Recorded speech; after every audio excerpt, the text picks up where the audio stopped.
Hi, it's Splinterverse. Welcome to another episode of D&D New Releases, where we offer first impressions of new third-party products for Dungeons & Dragons. We cover up to 20 titles from Dungeon Masters Guild and up to 20 more from DriveThruRPG each week. The titles are presented in alphabetical order by site, and all of them are linked in the video description. Purchasing the books using those links helps the channel, but you can also support us by purchasing one of our best-selling books. We've got lineages, suitable for any setting, as well as optional lineage rules in our Van Richten's Librum of Lineages. With our Potions Unlocked book, we have over 100 pages of material to take your potions to the next level in your game. Our Feywild Companion offers 150 pages of Feywild fun for players and DMs. Also, our book Fizban's Vault of Draconic Secrets contains over 50 pages of dragon-themed player options, including a subclass for each class, and much more. Please support the channel by purchasing our books using the links in the video description. Before we get into this week's new releases, let's talk about the exclusive Splinterverse Media discount this week, Gathering the Realms. That's right, we have a special discount for you every week on all of our social media channels, Instagram, Facebook, Twitter, you name it.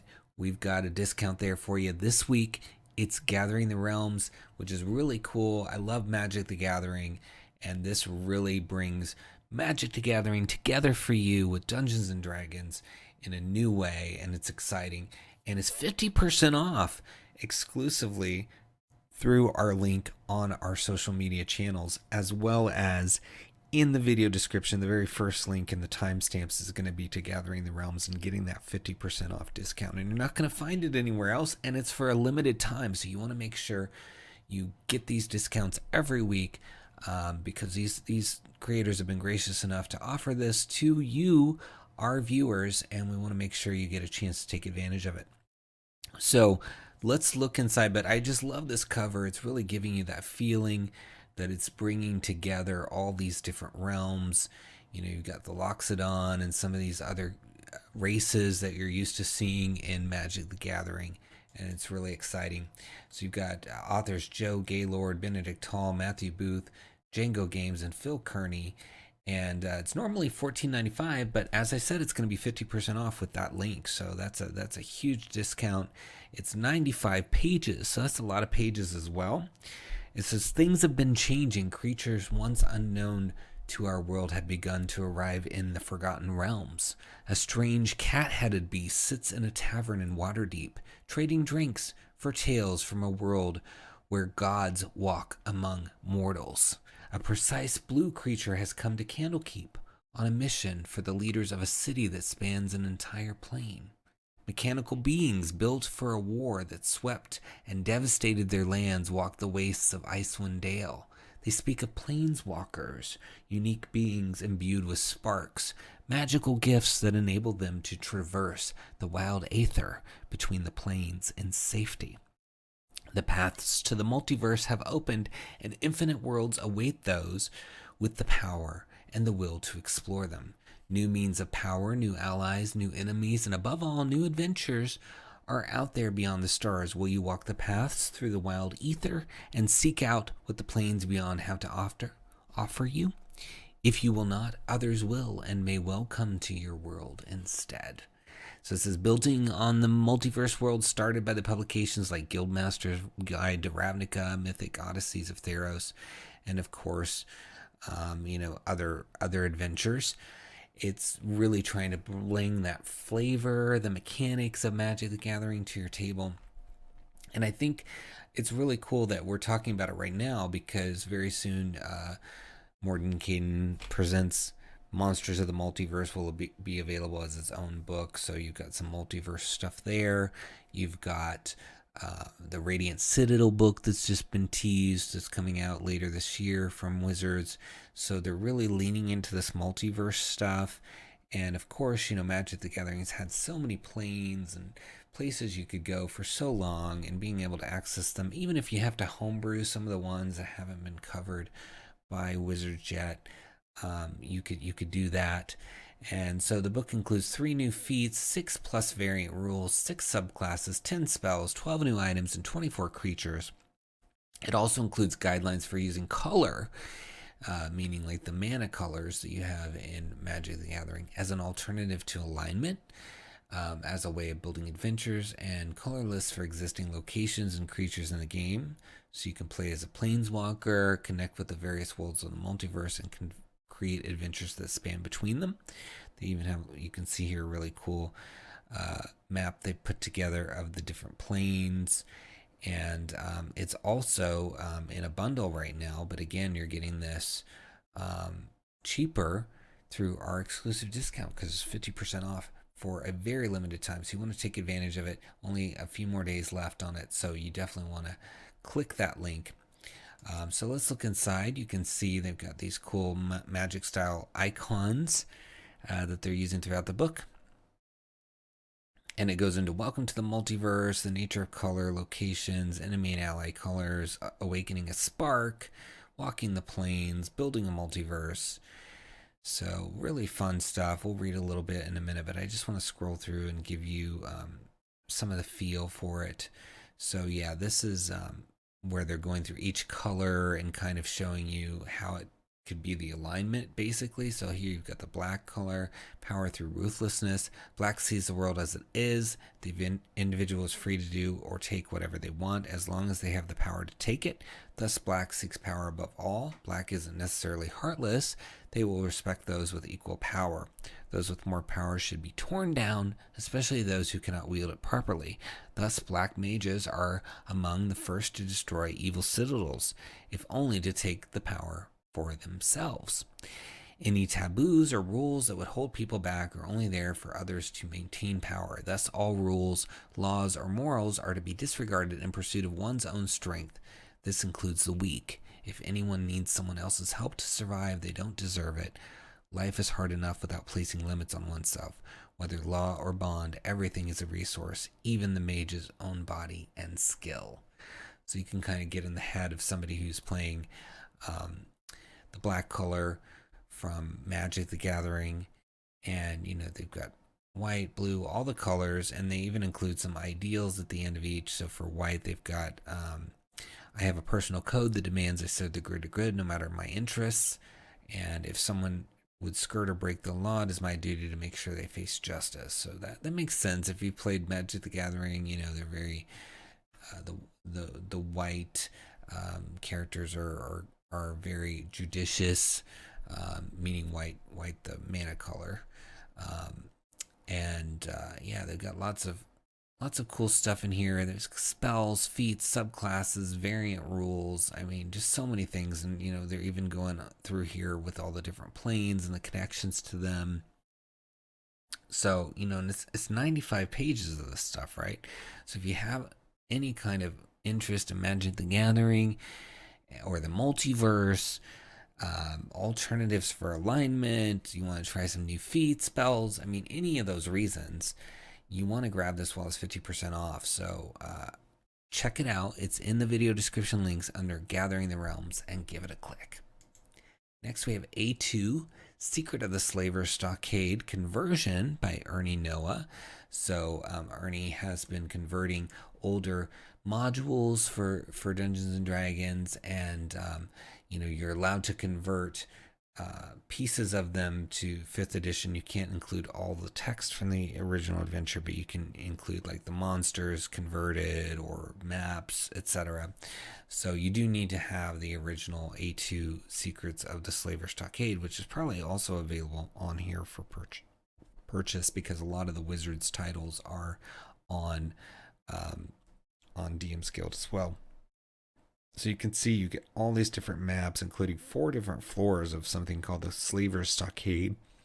And then you've got other things like Curtain Wall, Gatehouse, all kinds of good stuff. And it's, you know, VTT ready. So you can plug this in, dust off this old module, read the flavor text,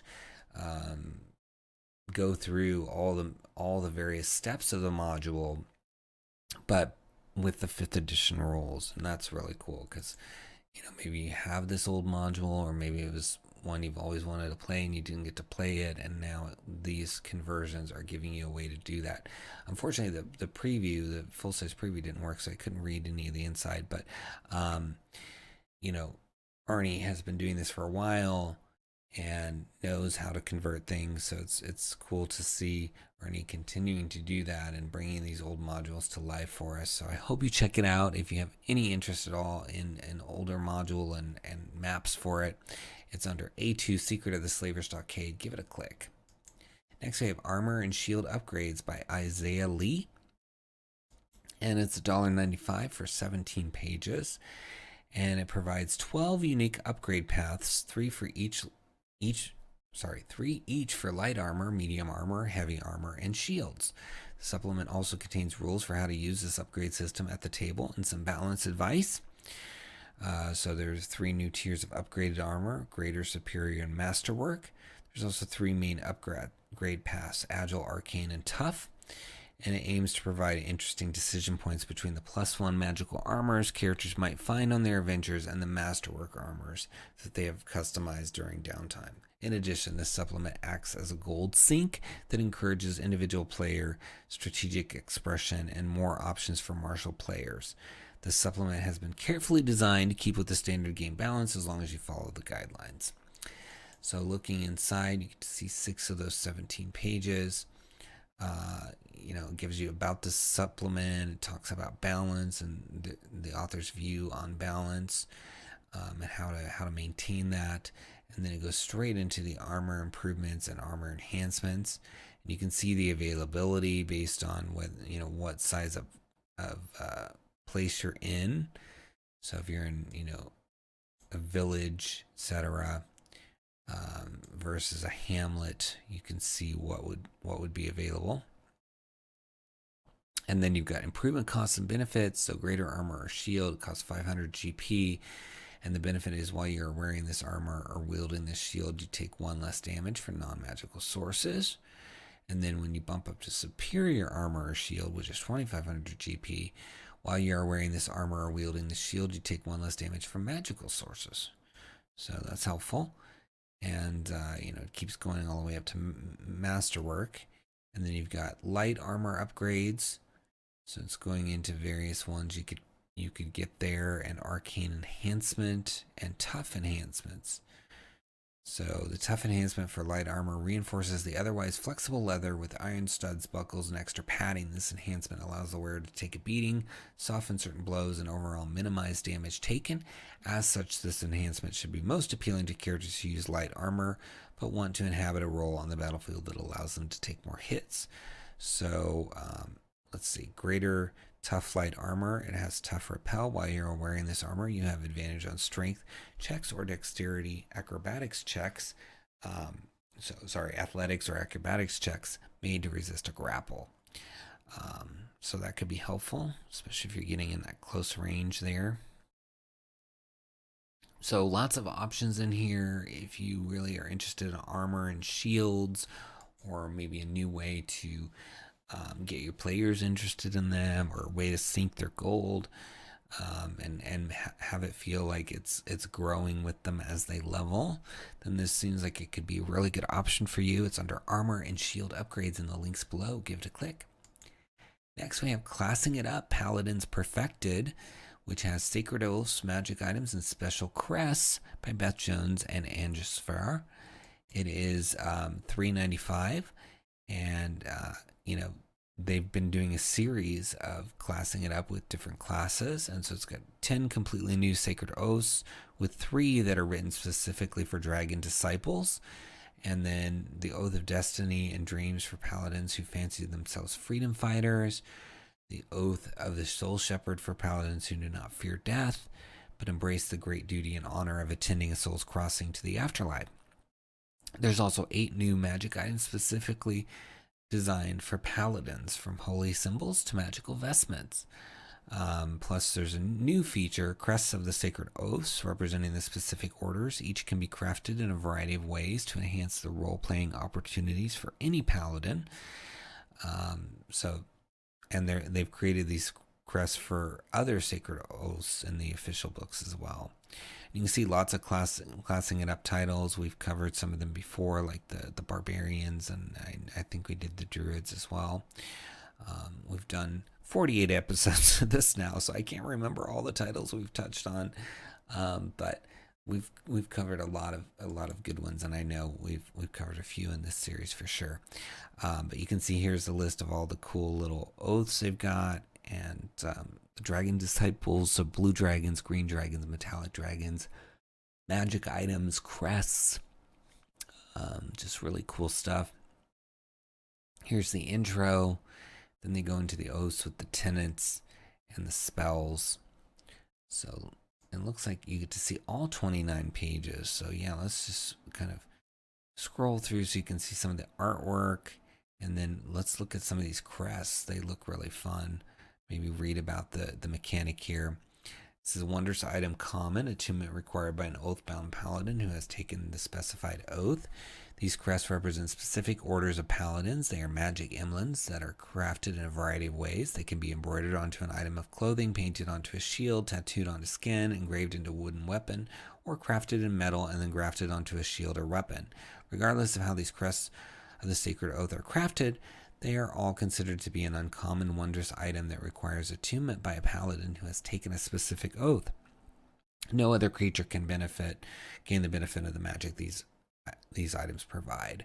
So we'll just read the first one here. Crest of the Sacred Oath of Destiny and Dreams. While this crest is displayed on an appropriate paladin's skin or item in their possession, it grants a paladin who has taken the Oath of Dreams and Destiny a +1 bonus on history checks. That's cool. And then this other one, Crest of the Sacred Oath of the Metallic Dragon Disciple, which is one of the ones in this book. While this crest is displayed on an appropriate paladin's skin or item in their possession, it grants a paladin who has taken the Oath of the Metallic Dragon Disciple a +1 on intimidation and constitution skill checks. So pretty helpful. And I like that they have different little symbols here for each of the crests, and that they've done the ones for the official books as well. And you can see they've got something called the Lucky Die, Holy Symbol of Radiant Inspiration, Mask of the Metallic Dragon's Breath. I mean, just a ton of cool stuff. So it's really fun. I really appreciate that they have all this. I mean, it's nice to have a book devoted just to one class and to have a series like that, so you can really pick out your favorite class or you know, pick and choose from several classes and kind of just mix it up or class it up, as they say, right? And they've got some nice artwork, really good layout. I mean, I just think it's really well done, especially for $3.95 to get this full book, and you can read the full book before you even purchase it. So you definitely want to check this out. Look for it in the links below under Classing It Up, Paladins Perfected, and give it a click. Next we have Explorer's Compendium of Sharúne. It's first edition Oddities and Order, written by James Davis. It's 29 pages, and it's a suggested price of $0 on Pay What You Want. I do recommend paying something, but it's nice that it's available for free. It says, venture into the first compendium from the world of Sharúne, or Sharúne, collating information on 4 different themes that can be implemented into any setting. It has 3 specific themes focusing on necromancy, the arcane, and the worshippers of the divine, and a 4th theme combining generalized stat blocks and items, a range of stat blocks providing new beasts, elementals, undead, and divine spellcasters, along with information on how to use them, magical items including the potential power of a dragon's heart to a versatile weaponry, new spells sourced from an arcane powerhouse, an optional setting rule which can provide harrowing experiences come nightfall.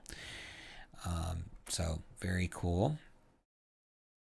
Let's look inside and see. So you get to see 6 of those 29 pages. So it says each section of the supplement is divided into themes and additional details. Should you wish to include an entire theme, you can, or not. So the Athanaton is dedicated to necromancy. So you've got undead servants, and then you've got the studies of Arcanum, introduction to Arcanum, etc. So very cool. And here's the Athanaton, and they've got a night ghoul, flesh giants, bone widows, crypt keepers, and then you go right into